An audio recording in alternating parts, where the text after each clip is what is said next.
this is Osiris with Ankh Entertainment Productions and Stones in the color of rare. And I have three beautiful, gorgeous stones of all different colors today to talk to.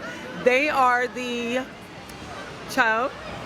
I'm sorry? You are the Producer. And My name is Lori and I'm the director. Director and My name is Jamari and I'm the producer. okay, and they did this beautiful film called Beyond the Echo of the Drum, which focuses a documentary that they are doing for their USC graduating theses, and they are it was three contenders, and they were the best and the last film that we got to see this evening here at USC Norris Theater in front of Ray Stark, where they're having a little after party gathering. So why don't you guys tell the public and our audience on the blog a little bit about you, how you got into doing the documentary, what inspired you to continue to do the documentary, and people out there want to know who you are. You're three gorgeous ladies, so let's hear it. So I basically got into this particular documentary because of my connection with Leimert Park. I came from North Carolina and just had a big round of cultural shock, and it wasn't until I came to Leimert Park that I felt like I was at home. Okay. And so I wanted to share with the world what this community is, because it means so much to not just me, but so many people all over the world that have come and visited this place. Okay, and do they have these sorts of things in North Carolina? Actually, we have certain communities like that. A lot of them have died. There was a community in Durham, North Carolina called Hayti, and it was just as thriving as many other black communities across the country, but it, like many others, have fallen by the wayside due to gentrification, urban renewal, all types of political issues that just weren't in favor of the community. Now, how did you meet these two beautiful women? So, Child, I actually met in our very Good first child. class in the program, and we just hit it off right away. And you guys have been students here together for Yes, what, we 4 years? This will make our second year. We're finishing up our fourth semester. And then Jamari, she actually is a semester after us. And Jamari and I actually met on the student admittance day. And we just kind of stuck together like we were the best of friends on the very first day. So And now you see why you guys come up with this fabulous film, and we hope you're still going to talk to us when you become rich and famous and all of that. I can say I knew them when. So, Child, let's hear about you. You are of... I'm Hmong, Yeah. and it's a minority group from Laos and Thailand. And I remember when Lori first talked about this film, and the reason why I was so drawn to it was really when she explained it. She's like, it's a group of people who's trying to find home, trying to find a place that they can call their own. And I can relate to that, because that's what, from my culture, the Hmong people, they've never had a place to call their home, and they've never had a place to belong. And so when she was talking about this project, I just could really relate to it. And then Lori's such a fantastic filmmaker. It's just been such a wonderful experience working and collaborating with these two wonderful women. And also experiencing Leimert Park was just fantastic and just a wonderful, wonderful place to be.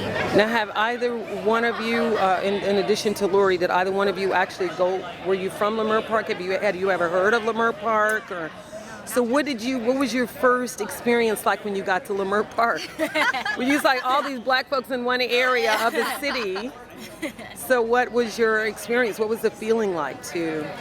Well, I guess I can answer that. I'm from Oakland, California. And, Big Oak. Oaktown. Where I'm from in West Oakland, a lot of the same things are happening. A lot of the same revitalization is occurring there.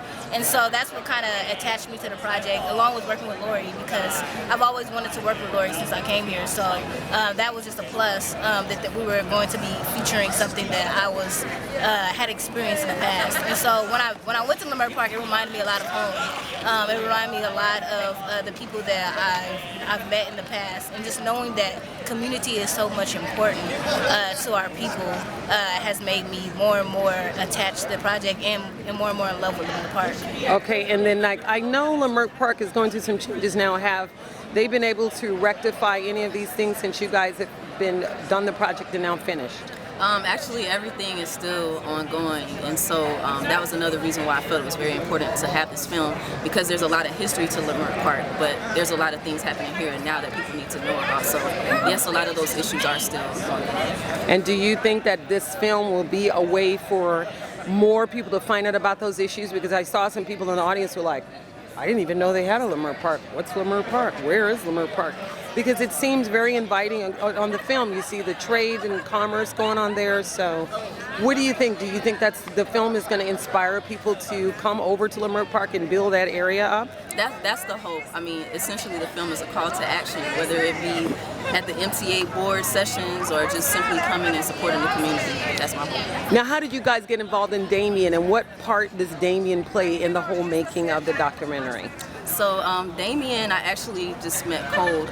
As I was doing research, his name came up a lot in terms of like a lot of the political issues that are going on in the community, and among the names of people that are involved with being a voice for the community. And so I just reached out to him on Facebook. I told him what the film was about, and just the fact that we're pretty much the same age, and I identified with the fact that he's trying to uphold what the older generation in that community has established. So kind of keep that flow going. Exactly. Of knowledge and consciousness about that area. Definitely. And where do you see how do you, especially child, how do you see the cultures combining? Because what I see, and being a mature person, what I see are different cultures coming together. When I meet Asian people from Thailand, I've been to Japan 7 times, they all remind me of me. There are people that actually, other than the color of their skin, they look just like some of my relatives. And I had to tell them that, you look just like my uncle in Japan. So what do you see? Do you see that these type of documentaries are cementing different cultural bonds so that people can see we actually do have more in common than we think we do? So what do you think about that? Absolutely. This film is a universal film. There's no skin color, there's nothing related to that for me personally. It's a universal story that a lot of different cultures can relate to, especially from where I'm coming from. That's one of the main reasons why I attached myself to it. It's a beautiful story, and it was something that even in the home community, we're dealing with issues like this. And so it felt like stepping into a community that was the same community I grew up in. Different music, different food, but definitely the same type of heart is there. And so it's something that I could definitely relate to, and that I think a lot of other cultures can relate to as well. So it was really nice to just have that blend of some of everyone participating in this particular culture's moment, on the screen. So what can we expect from you 3 beautiful ladies in the future?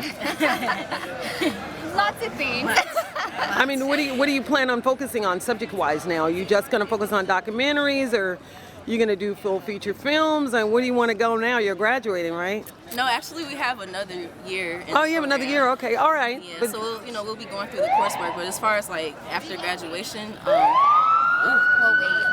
staying out of trouble. Okay. And as you can see, USC is always active as usual. Lots of things going on around here. So we can expect that from the 3 of you. And I see it feels like you guys are going to be like really together, stuck like glue for a long time. Yeah. Well, actually, I'll be directing a project similar in the fall, a 30-minute documentary about lupus and just an autoimmune disease that affects a lot of minority women between the ages of 13 and 55. And my mother is actually one of the subjects that we'll be focusing on. And so I'm looking for these ladies' support in doing that since we've been through the program already. So. And we're looking to hearing more about stories like this. This has been another Ankh Entertainment Productions. Thank you, lovely ladies, for giving us some time. Wonderful. And we're going to put you in our bag of stones in the color of rare, our bag of rare stones. Thank you. It's been lovely. And good luck to all 3 of you, okay? All right. Bye-bye. Have fun.